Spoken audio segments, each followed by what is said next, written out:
All right. Welcome everybody to what I hope is um, my first of what might be two streams of Cork Tower, depending how things shake out today. I think last time I did Zoo, and I said that I was looking to do the next one would be on Cork. Sorry for the lack of. Let me just make sure everything's working here. Sorry for the lack of advance warning. But I just been having a lot of stuff going on, and then I realized that I probably should have scheduled this. But that's the way things go. So anyway, this is going to be a little bit easier and hopefully a little faster day because these again are guest photos from my Amtrak friend, and they are taken with his older camera that doesn't really need me to go through and process. I mean, me trying to process anything, I'm just going to leave them in their original states, but. They do need a good amount of, what do you call that, renaming, just so I can get them up onto my web space and use them in a future article on Cork Tower. So for anyone who's excited about my blog articles on things, I'm sort of giving away most of the valuable stuff here, but we'll get to that later. Anyway, so Cork Tower is located in Lancaster, Pennsylvania. Is named for some sort of bottle, container plant that used cork, or it's like Crown Cork and Seal or something like that. I have it written down somewhere, but I've forgotten. The POR was nice because it didn't name every tower after roads, a practice that has somewhat unfortunately fallen out of favor. Cork was the junction of the Columbia Branch, which was the original alignment of the Philadelphia and Columbia Railroad that was to get port traffic out of Philadelphia into the canals on the Susquehanna, and what then became, the main line from Lancaster to Philadelphia. Another interesting bit about Cork is that it was built in the late 1920s as part of a general realignment program through Lancaster. This is why the main line is missing some mileposts. Here's the original alignment through downtown Lancaster. You can see it probably led to some issues. And for years, there was actually a downtown station. I have some pictures and books of, they would have some shop Christmas holiday specials and stuff would go down there in the 40s and 50s. The Rose Transit parking garage is on the location of the old station. You can still see the scar that the right-of-way cuts through the city. There used to even be some places where there were some remaining bridges. I'm not sure exactly if that was still in use all the way up through the 20s. It might have been. I'm not sure. But I know that the realignment cut about a mile or so off, and the Cork Tower project was in line with the new Lancaster station, with the new revolutionary high-level platforms, an overhead concourse, baggage. This station was really state-of-the-art. It's kind of like Rhinebeck Station on the New York Central Main Line of, not a big city, but really the forefront of intermodal and transportation technology. Cork interlocking is sort of another rare breed of the. I hopefully will have it laid out here. I can't quite get the. Hope it didn't get deleted. If it can get to light up, the limits of Cork Tower goes from all the way over that zone, pretty much to there. Now today it's been split into a total of 4 separate interlockings, but when built it was one direct wire plant similar to PU Tower on the Jersey Central at Phillipsburg and a bunch of others. So it's kind of what you would get before. Normally, in future decades, it would be relays with direct wire control or any sort of control. But this was, still using a Model 14, and they just wired the heck out of everything and controlled it from, about 2.7 miles, or I think it's about 2 miles. It's one of the longer interlockings there is. 3.2 miles of line, all going back to one tower. So, that's your. Oops, wrong thing there. That's your context for what's going on with Cork Tower today. These photos were taken in 2005 during the PennDOT 110 mile an hour upgrade program, along with the initial resignaling of the interlocking, which was a slow process. The state of Pennsylvania is pretty much in charge of all, what do you call that, upgrades on the Keystone Corridor. So they have money, but they don't have enough money to be having work in 3 shifts. So this was sort of a slow motion. First they realigned the tracks, or first they replaced the 1940s rail and ties. Then they realigned the tracks in the area, and then they re-signaled it, but didn't close the tower, and then ultimately they finally closed the tower. So and the whole process took about 5 or 6 years from when the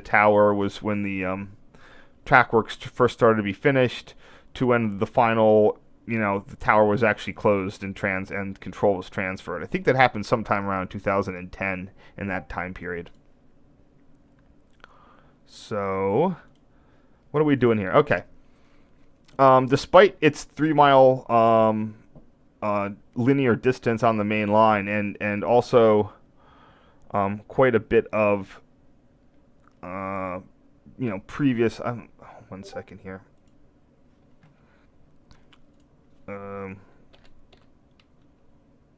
That's what I want. I want to get the original diagram up.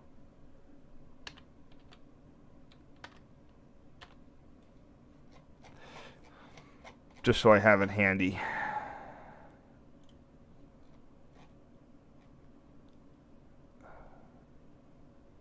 There it is. Yeah, here's the original stuff. It wasn't, in terms of interlocking complexity, they only had a 67 lever machine, even back in the day when there was a lot more going on, and only 40 of those were working. Maybe there are a few more taken by, this is a 1960s diagram, 63, and there was a few losses, and that'll get referenced later. Sorry, it was built in 29, not 27. So it still didn't have a super amount of complexity. So here we see levers 35 through 66. It should be a 67 lever frame, but oh wait, no, there it is, 66, 67. And this controls. There was three main sections. You have the core of it. You have something called the Liddit section, which is where the Reading Liddit secondary used to cross at a diamond. And then on the other side, this is called the Conestoga section. So,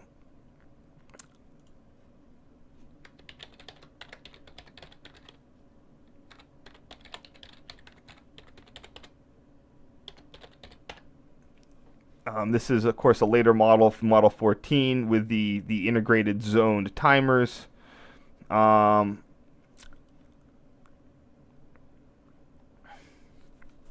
to see what else is going on here. There's a 2004 calendar, but these photos are dated from 2005. Also note your blocking devices there and the rusty rail. That's a tag, so you don't need to have 2 blocking devices on it like at Paoli. Something else to notice, we have a occupancy light heading out west in that stretch track, and the 66R signal is displayed for an eastbound movement. Also, the station track 26R is displayed for a keystone. High-level platforms, although novel at the time, still have the downsides of not working well with freight. So whenever you had stations with high-level platforms, Trenton, North Philadelphia, CORK especially, they always had station tracks, so your freights could go through the middle, and your passenger trains would pull off to the side to be able to discharge, sort of like a early version of Greenbelt Station.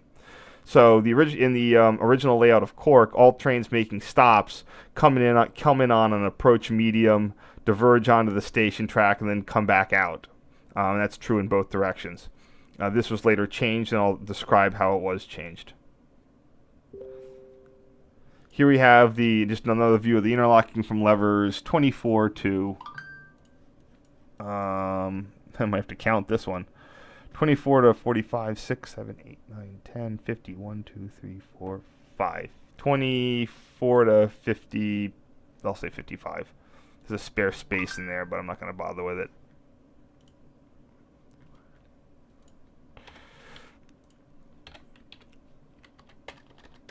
$24 to $55.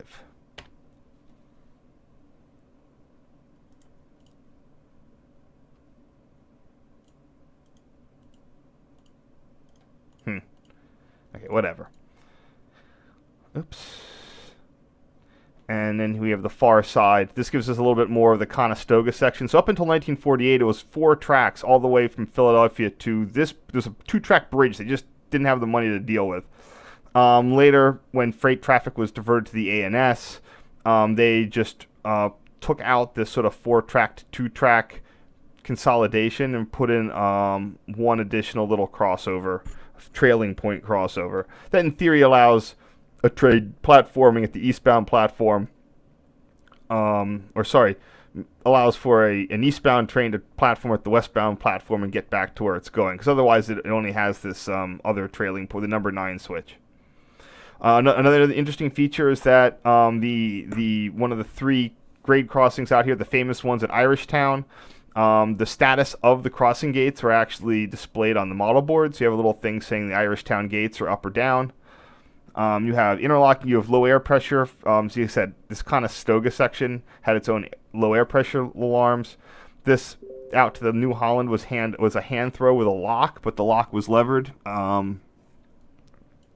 was a lot of electric locks operated directly off the machine. There's also and also note your freight stubs off there, one off there, and this whole thing here. I think it was electrified. But it was also a freight siding. And Amtrak still has that in service, but that number 7 switch is now just a hand throw.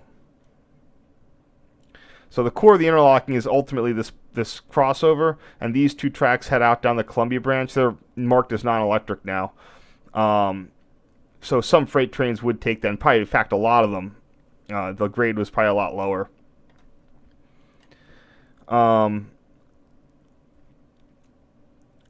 Just trying to think if I have anything else. But so yeah, this is the core, and then you just have station stuff, and then the old Conestoga section probably had its own tower there. So this is levers 10 through 42.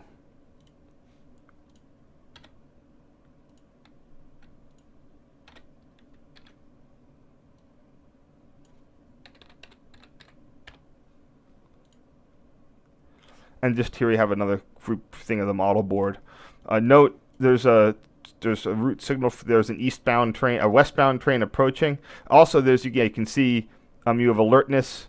You have a little alerter things indicating that you have. Sorry, there was a system. I'll get into this later, but I've seen stuff of systems of getting block releases, and there's a lot of weird stuff going on at this tower that I'll try to address. I don't know all of it.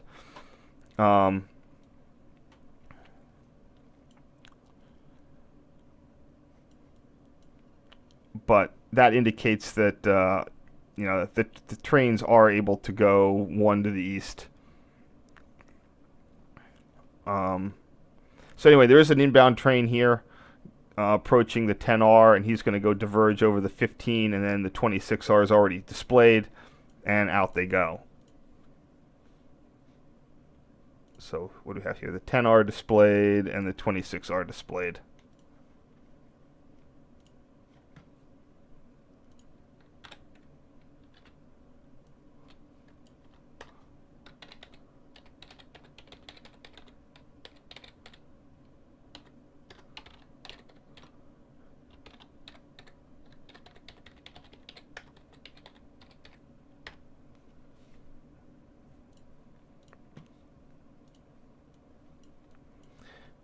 Where do I have the Amtrak diagram up here, and you can just see that there's the whole west part of it. Like, for example, on the other side of this Conestoga, you enter the interlocking at the 2R, and there's a facing 2L, but there's nothing in that, like, almost a mile in between. And same thing with the 6. You enter at the 6L, over the 7 switch, past the 6R, and then there's not another signal until you head out over the 1. So that 6L protects that and the whole Conestoga section as well.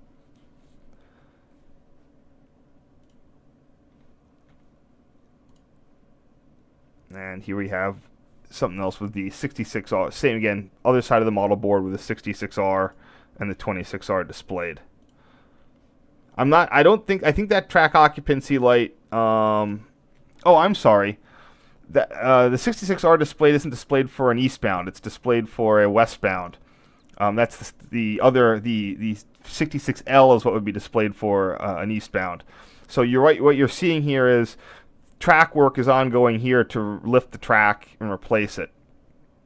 And this westbound keystone is making diverging out, crossing over on the 29, and then running Form D reverse on track 1 to Harrisburg. And we're going to get into that later. I always also love how the model board has the CORK self-portrait on it. And as far as I'm aware, that's probably still there today. The tower is still standing. It's used for CNS stuff, but we'll get into a little bit of that later. So here we have a really just a neat moment in time. Also, these little red lights indicate that the catenary section in there has been de-energized. Now, those aren't automatic, but they're a reminder. The operator turns that on to indicate that that part is non-electric. You can also see the faint lines for the older, some of the older, the diamond for the Reading crossing is still sort of visible.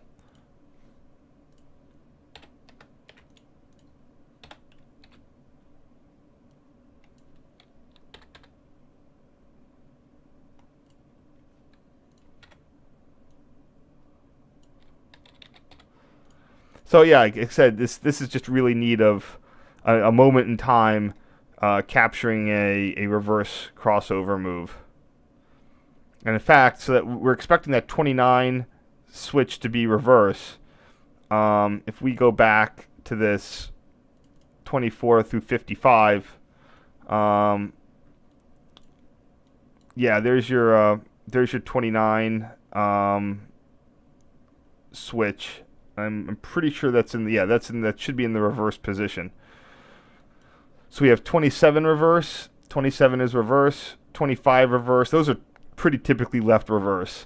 And then we have 29 reverse, allowing the train to head over to cross over the tracks there.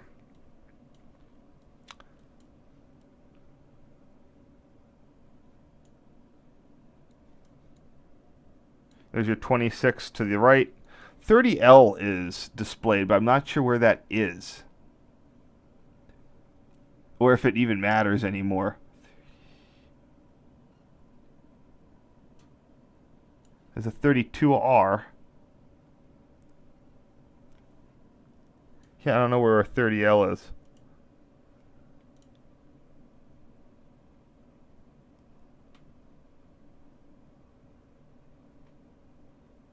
All right, it doesn't matter. I'm just looking at the thing. Oops. Oops. There we go. Okay, and this is one that's just one with a flash. So same thing with a flash.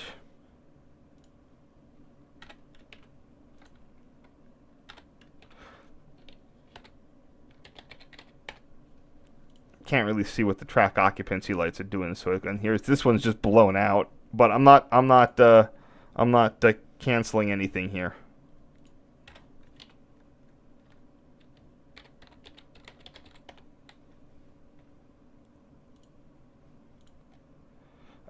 Center of it just blurry. But the 26 and the 10R are displayed.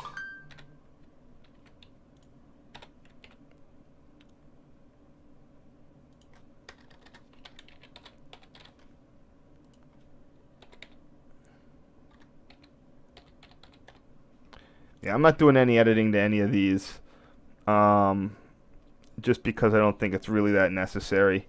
Most of them are fine, and anyone that's not fine usually is backed up by something else.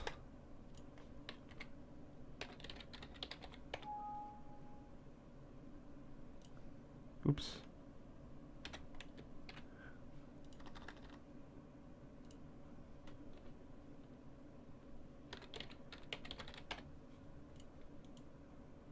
This is a neat thing that's on the model board. They have a work light on like a spring-loaded extendo cord. And this is old school, man. That's all Bakelite. It's in remarkably good condition.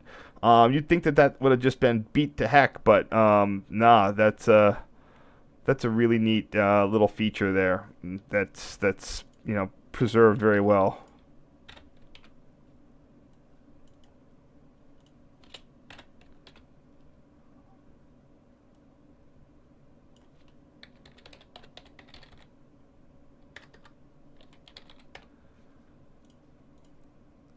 And here we just have an actual. They don't have a lot of live action stuff. And I think this one I might actually edit out, but I'm not sure. Let's see.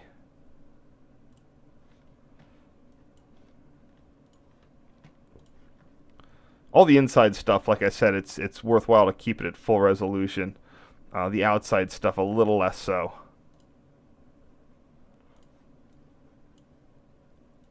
This is when Keystone trains are still only running with 3 cars.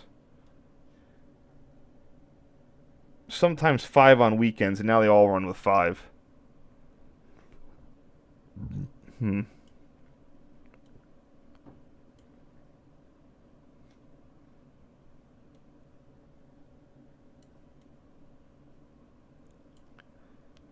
we go.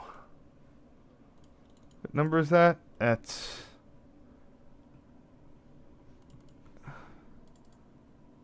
looks like it's 60.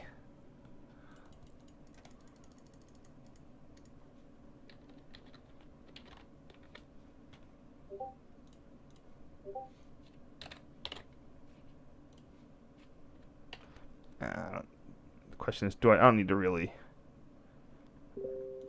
I'm not going to bother straightening it anymore, because everything else is in the same sort of zone. So anyway.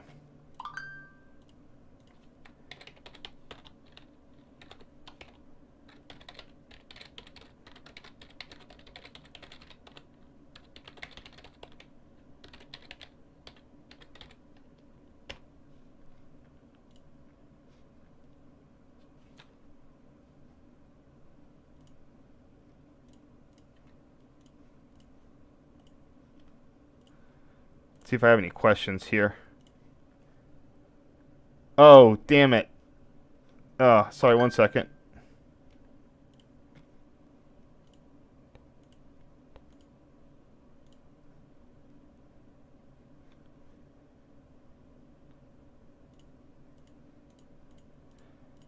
Usually this picks right back up.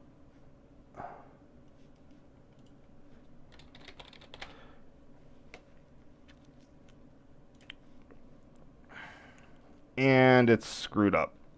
Hold on 1 second. Sometimes this breaks.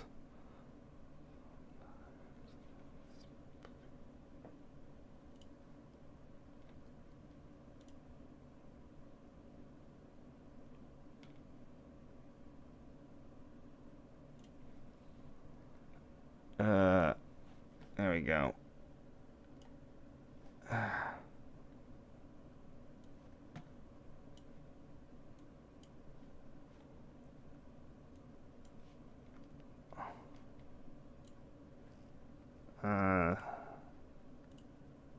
That better?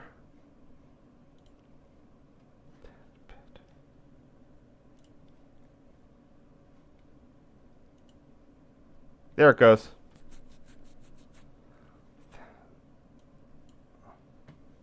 Sorry about that.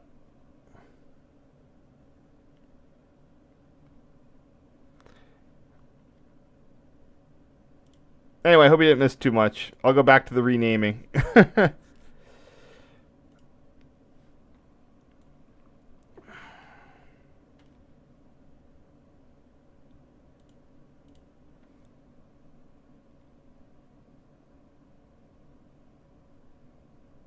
Okay, looks like it wasn't too much. Sorry about that there. Alright, anyway.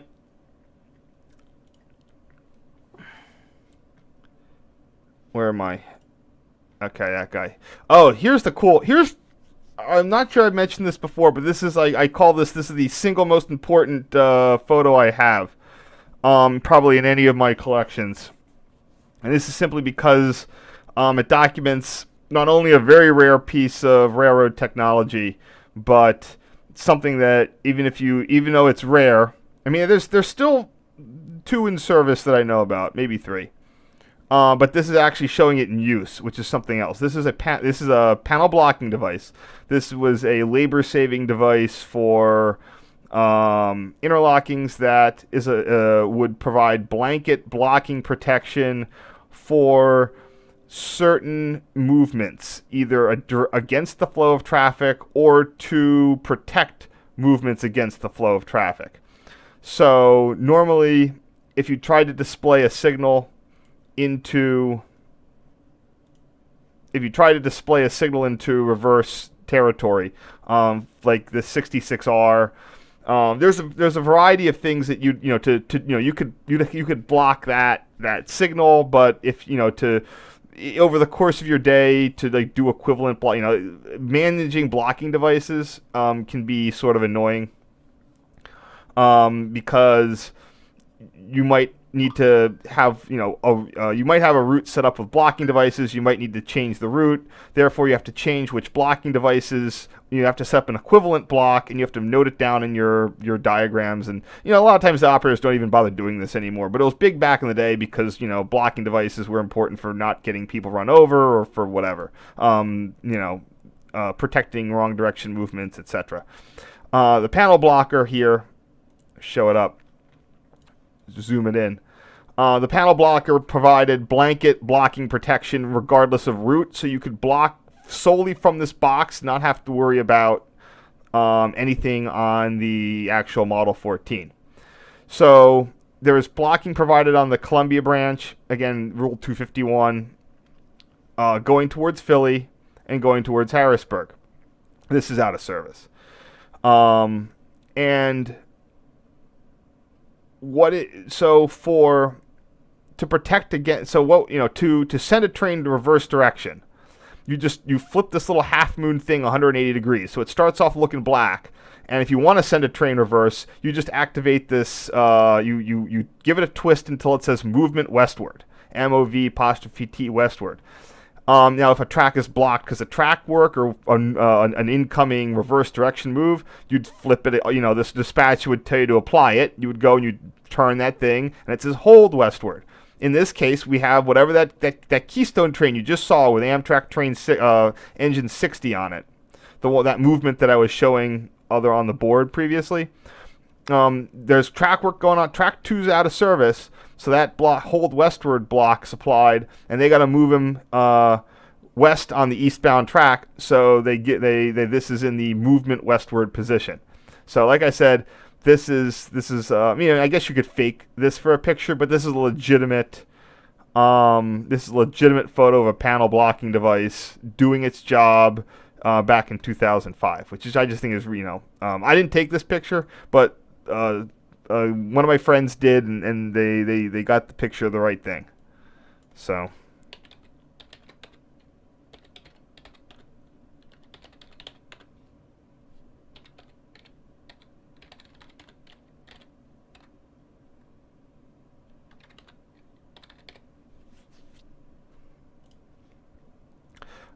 this is the more defect detectors.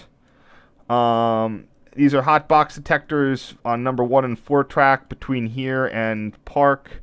If I go to the diagram, these hot box detectors are located. They might be pretty far down. Let's see. There they are. There's one at Burdenhand.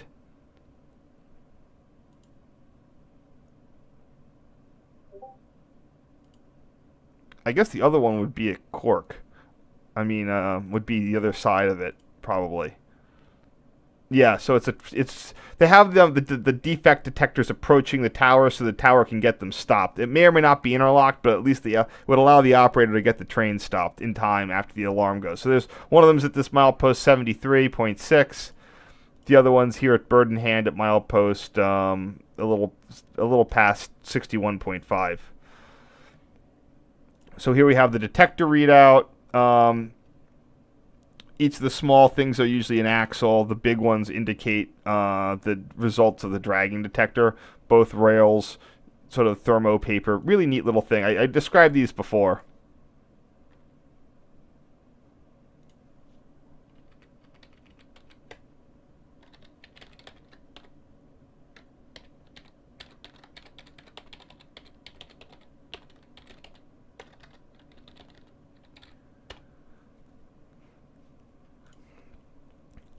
So, first, let me just make sure that everybody's still seeing stuff.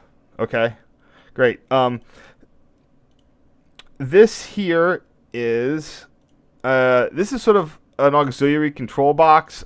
This typically you would have these in towers with multiple people. So if this was a train director and a leverman, this has a whole bunch of little overrides and random stuff. You got train order lights here. You've got, now this is out of service, but it's still on the desk. It would have approach lights, so if traffic is approaching, these would light up. Traffic releases. Again, this is when you had a train director working with the levers. For example, the train director would call up a route to non-electric territory, or if there was to be a route into non-electric territory, before the signal could be displayed, the train director would have to authorize it for certain movements. Just as again to prevent mix-ups. Here we have what I call the power plates. Those little lights that appear on the diagram that indicate what section of catenary out of service. One of them is switched, so maybe it is still working. These cut out dragging equipment detector alarms. It's just a whole bunch of miscellaneous stuff. This I think is the there was something here that was to call up movements on number 1 and track between here and Lehman. I think it probably had something to do with the block station at Lehman. If Lehman was displaying a train reverse, they had some sort of extra check. I think this might be part of it, but I'm not entirely sure. You also have little notes, like rail train is no longer to be stored at Conowego. Siding, milepost numbers, stuff like that. So,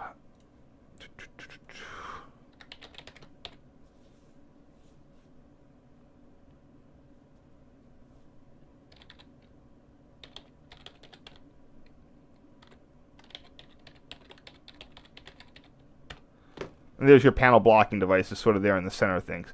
I think these are the air alarms, but I'm not sure. They look like it, but I'm not sure why they're set to like 5. Maybe it's a bar or something.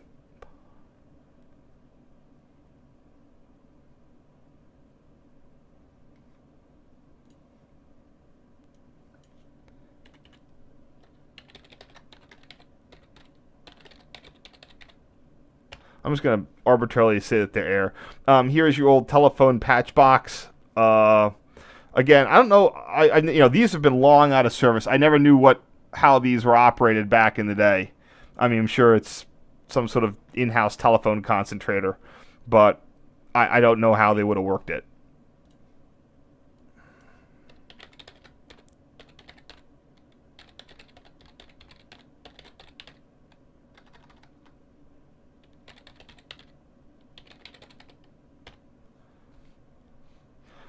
Here are rusty rail. What is these? Yeah, these are rusty rail notices.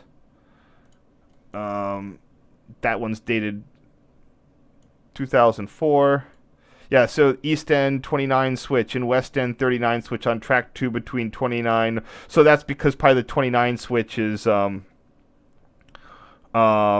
have been, just with that track out of service, the 29 switch might have gotten some rust. Yeah, 29 normal might have developed some rust. So wait, no, 29 normal and 39 normal. So if you go back here, there's 29 normal. Yeah, that means that track 2's been out of service for so long that if and when they have movements coming out of 2-track, they have to watch. It's basically considered rusty rail. Rusty rail just means that there's so much rust on the rail, the track might not shunt on the track circuit. Here's something dated 1999. Lock and block, track 1 east between CORK and Park out of service due to bad cable. Wires opened up. at the CORK. So okay, that's that thing I was talking that they had a method for doing sort of a manual block system going from between here and Park, and it looks like that was taken. It was indeed taken out of service on at least number 1 track.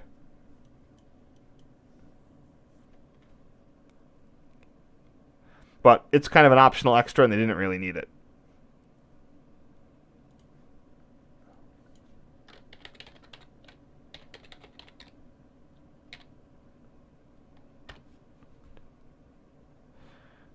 Here is the desk. I already have one for this, but I can delete that old version of it.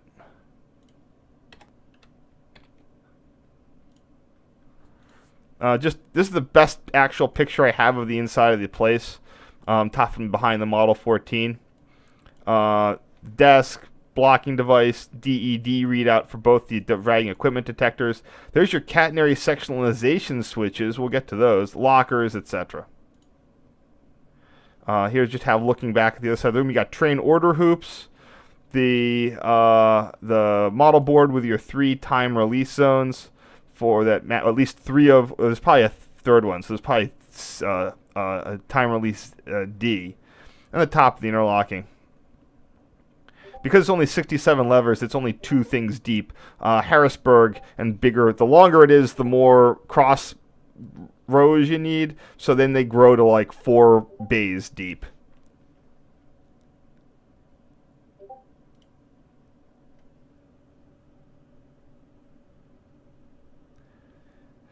I mean, Lancaster, it had 4 tracks through the station, but 2 of those were either it had 2 tracks with 2 freight bypass tracks, or 2 freight tracks with 2 passenger bypass tracks. Those extra tracks were solely there because of the high-level platforms being incompatible with a lot of the freight service, and that's a problem that exists to this day.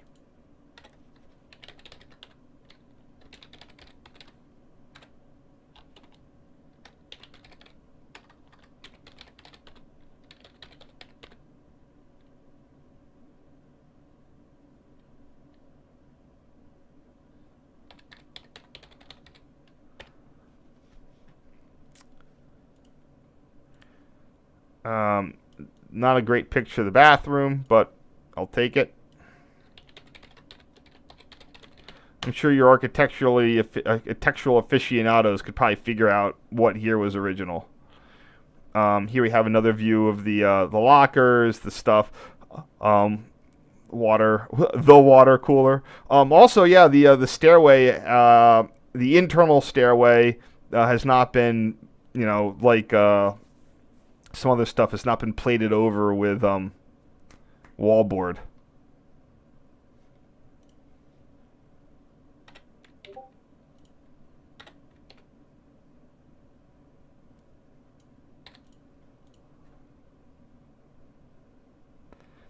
And then just another view of the sort of the front of the room. So that's where the what I think are air gauges. There's a stretcher, the telephone plug board, a clock.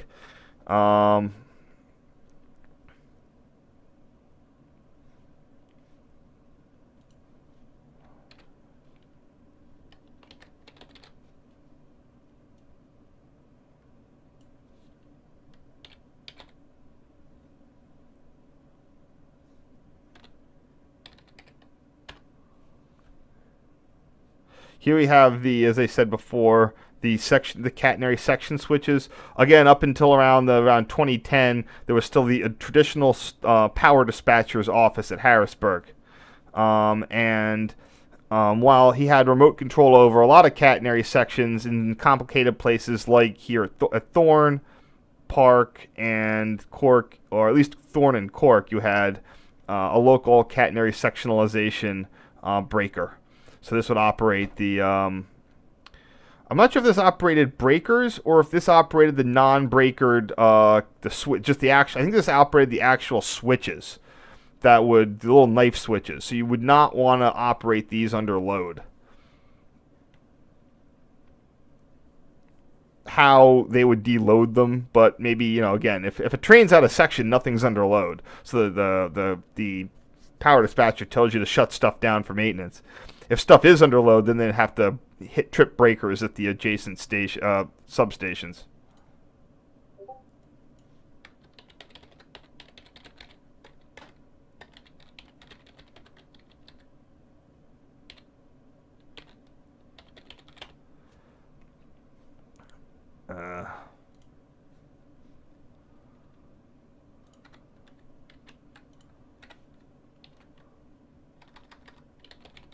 Just a closer view. Should have probably used a flash. Oh, see, you got 0122. So I don't know where these are. I'd have to go get plates and stuff.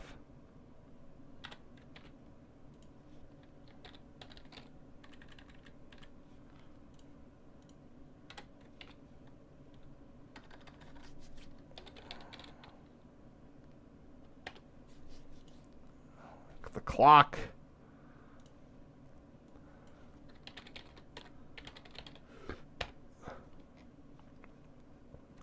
Plug boards from the front.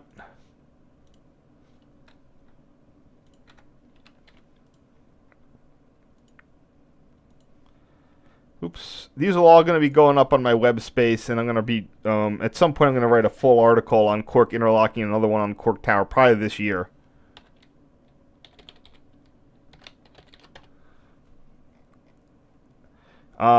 Little framed notice.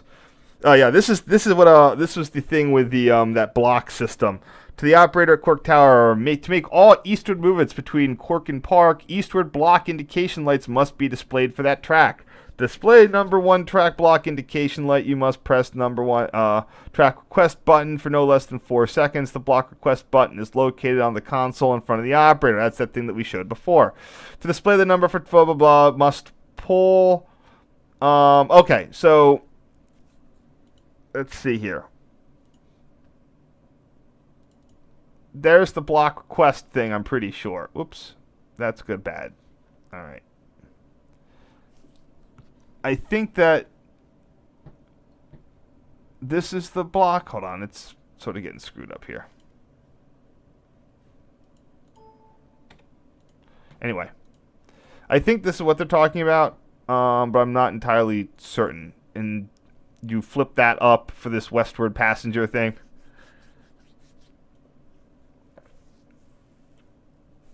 It could be that maybe someone makes a request and you have to respond.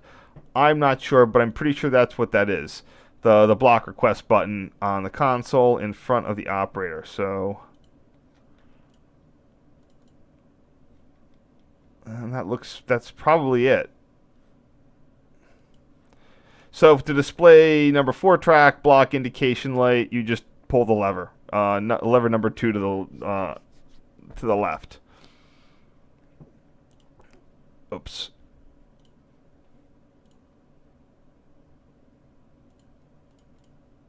So as you can see here, this is what happened when they took out those 2 tracks. Let me see if I have the original. No, I know I don't. I only have the original in a book somewhere. What you got was, just to make the interlocking work. Where is that?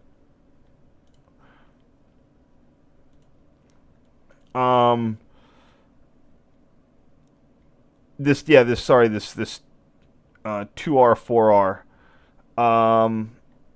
Oh, I see what they were doing. The 2L became became sort of a pseudo traffic lever. So let me read that thing again. Where is that? There it is. Eastward movements to CORK. Okay. So everything going east normally goes east on 1. You have to press and hold that button. You get the light up on 1, which I think I saw on the board right there. 1 eastward. Great. The block request button is located console in front of the operator. That's display number 4 track. You just pull off lever 2 to the L. Okay. So that just goes him and you get it. Again, this might be something to do with how they screwed all of that up. So it's interesting, if you have a reverse move on 1, it's if one switch is normal, it's the 2R. Sorry, when it's reverse, it's the 2R, but when it's normal, it's the 4R lever. Just sort of interesting how this all works. Oh, there's another 2R. So, and if we just do one more, if we look at one more thing again, notices track 1 east lock and block is out of service. So that whole instruction, no one had been using it for many years. 1999. So sorry about all these windows I got open here. Don't need most of them. Don't need that. So back to this guy here. This notice on its typed framed paper is no longer useful, but just interesting to figure it out.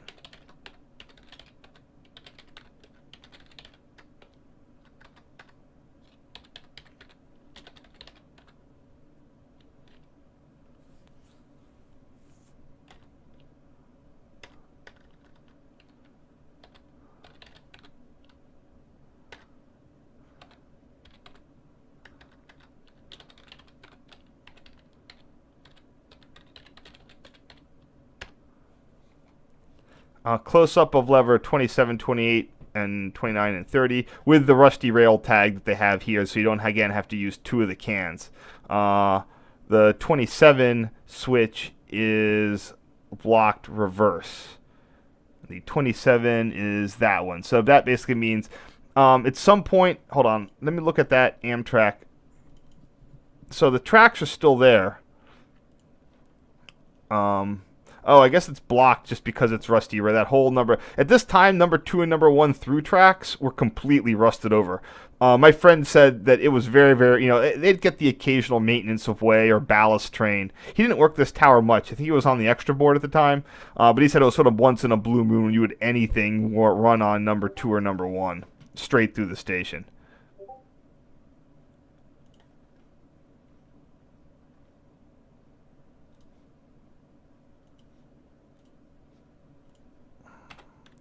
$27 to $30.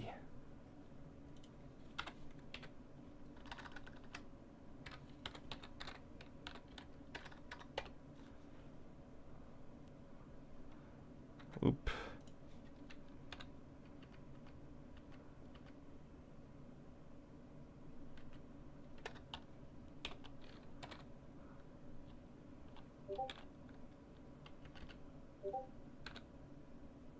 Yeah.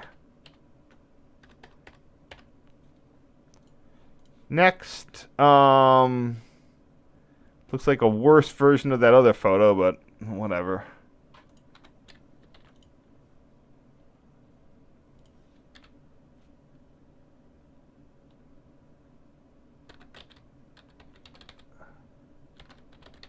However, there's always something useful.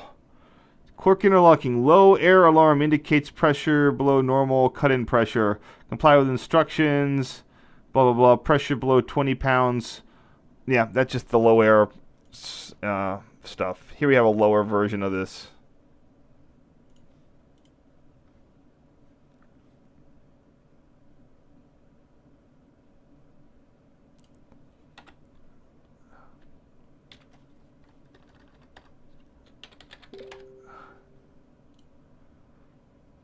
Oops.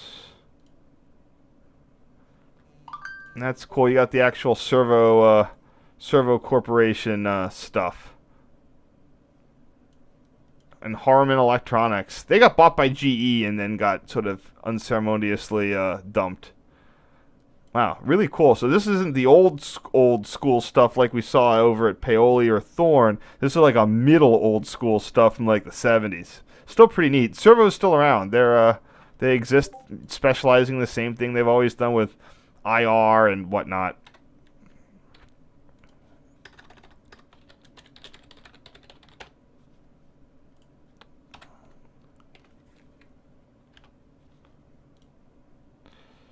Here we have the telephone concentrator with the day's current schedule. I can probably figure out exactly what that train was. The camera didn't have the date set, but I do have that wall clock. So the wall clock says it is About 7:35 in the morning. I'm not sure if this was a weekend or not. Estimated time 7:35. Train 646 could be that guy, or it could be 644 running late. Oh, sorry, that's eastbound. Gotta go westbound. Not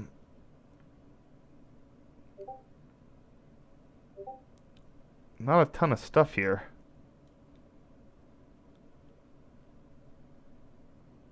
Could be that 641 train, but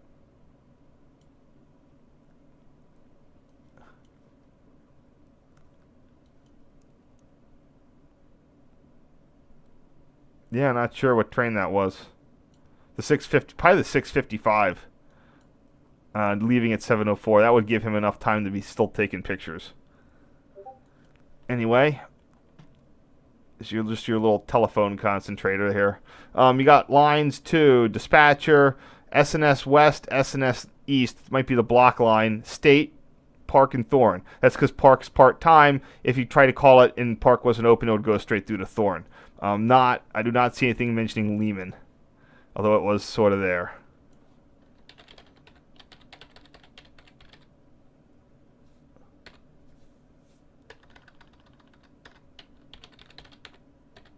This would be considered the official block phone. Just another.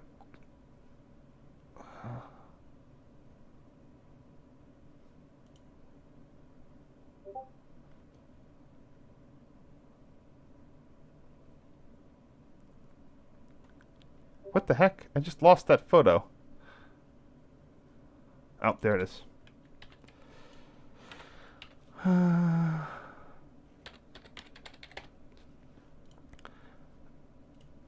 And then we just have a couple more of the panel block. After that train was passed, he set it back. So, again, I'm just going to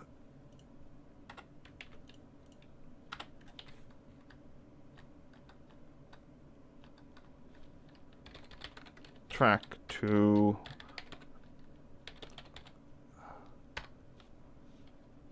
And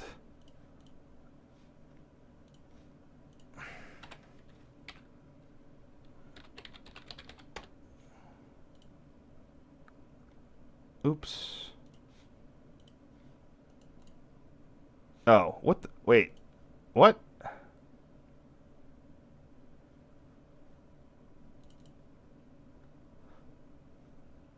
Oh, whoops. Screwed that up.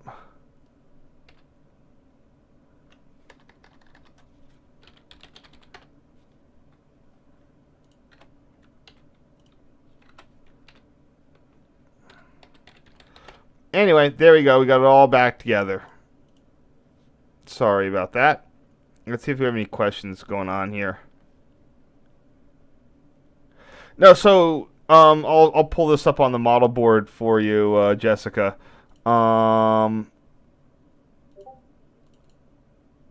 Oops. Let me get a better picture of the model board. So the way this worked is that it was quad tracked all the way to this point here where there's a bridge up until 1948. Then it's 2-track all the way to Park because they would just send a lot of stuff via the ANS. That was the better track. It was lower grades going and it took you right to Enola Yard. Anything else that happened to make it through would go to Columbia usually. So the main tracks, there was only 2 main tracks, track 1, track 2. In fact, maybe this diagram has it better. Oops. There it goes. Your main tracks are for freight. They eventually became atrophied, and I'll explain what happened to them. Eastward Station and Westward Station. I mean, they weren't main tracks. They were simply station tracks. They allowed trains to use the high-level platforms, but not have those high-level platforms impede through freights. I will pull up if I have it somewhere. Not sure I do. Wait, hold on.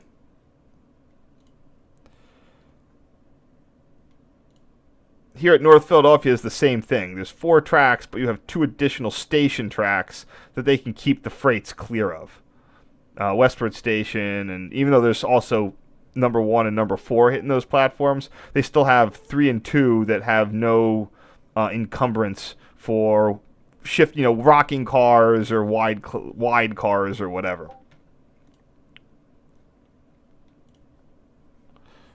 So it was only ever 2 tracks with 2 station tracks for just the station work.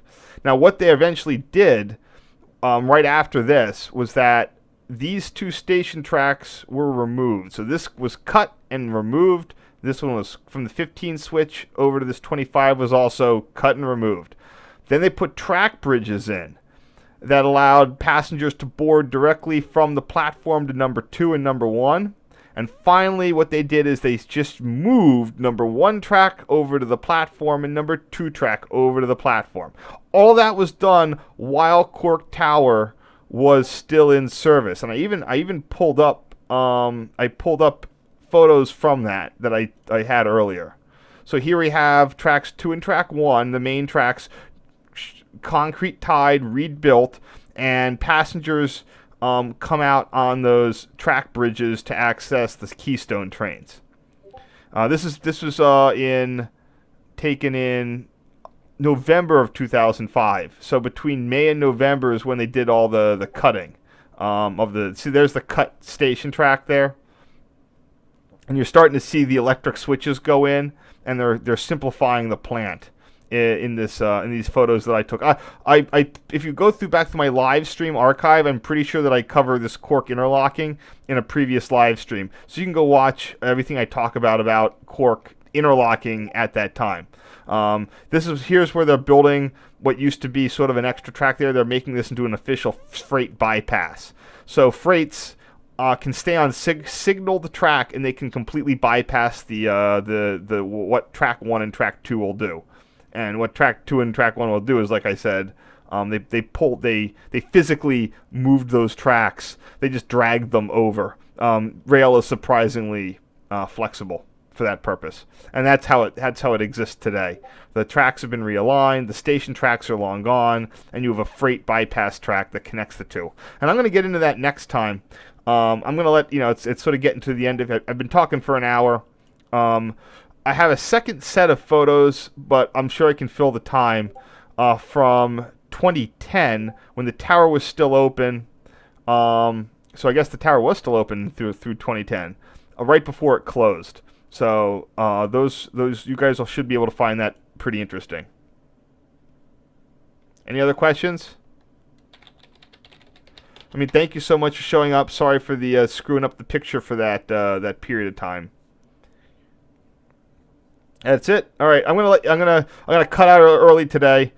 If you had any, the pictures are gonna show up on the web space soon, and if you want to watch it and have full copies of the photos, you're free to do that. But anyway, in 2 weeks I will be back, and I'm gonna be doing. I'll be here for 2 nights. I'm going to be doing one of the... I'll put a poll up to see what you guys want me to do. It's going to be something along the lines of the opening day of the NJT River Line, or the opening day of the PCC trolleys on the SEPTA Route 15. Those are the 2 multi-day ones, or 2 of the ones that I know that I can get done in 2 days. So I'll throw a poll up, and you guys can vote on it. What you want me to do. And that's going to be on March 20, the night of the 20th to the 21st, and then the night of the 21st to the 22nd. That's a Saturday to Sunday and a Sunday to a Monday. Anyway, thank you so much. Sorry for the technical glitch there, and I hope you guys have a wonderful, safe weekend. Remember, keep checking, get yourself vaccinated. They're going to be more available coming out, and especially since I'm sure I have a lot of older fans here watching. So, all right, I'm gonna cut this out. See ya.